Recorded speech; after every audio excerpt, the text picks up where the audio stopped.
केस गळायचे थांबतात, skin tone improve होतं, sinus किंवा डोकेदुखीसारखे त्रास कमी होतात आणि मुख्य म्हणजे स्ट्रेस कमी व्हायला मदत होतं. हे सगळं शक्य आहे एका छोट्या सवयीमुळे आणि ती सवय म्हणजे आयुर्वेदात सांगितलेलं नस्य. नमस्कार. इग्नोर्ड रिच्युअल्सच्या पहिला एपिसोड आपण नस्यावर बोलणार आहोत आणि हे नस्य म्हणजे काय, तर ज्या वेळेला आपण नाकामध्ये औषधी तेल किंवा तूप टाकतो त्याला म्हणायचं नस्य. आता हे कसं करायचं, तर आडवं झोपायचं, मान खाली घ्यायची आहे आणि दोन्ही नाकपुड्यांमध्ये 4-4 थेंब औषध टाकायचं आहे. आता आपण कुठल्या औषधाने नक्की नस्य करावं हे कसं कळेल, तर ज्या वेळेला स्किन टोन इम्प्रूव्ह करायचं आहे किंवा स्ट्रेससारखा त्रास आहे, बुद्धिवर्धन करायचं आहे, अशा वेळेला गाईच्या तुपाने नस्य करायचं.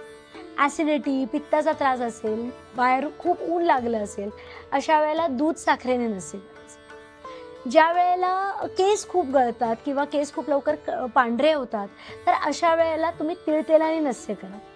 आणि जर सायनसचा त्रास असेल, त्याच्यामुळे डोकं दुखतंय, नाक ब्लॉक होत असेल, तर अशा वेळेला आवर्जून ज्येष्ठमध तेलाने नस्य तुम्ही करून बघा.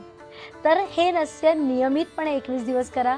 तुम्हाला काय फायदा होतोय ते आम्हाला नक्की कमेंटमध्ये सांगा आणि अशाच पुढच्या रिच्युअल्ससाठी आम्हाला नक्की फॉलो करा. आयुर्वेदी भव.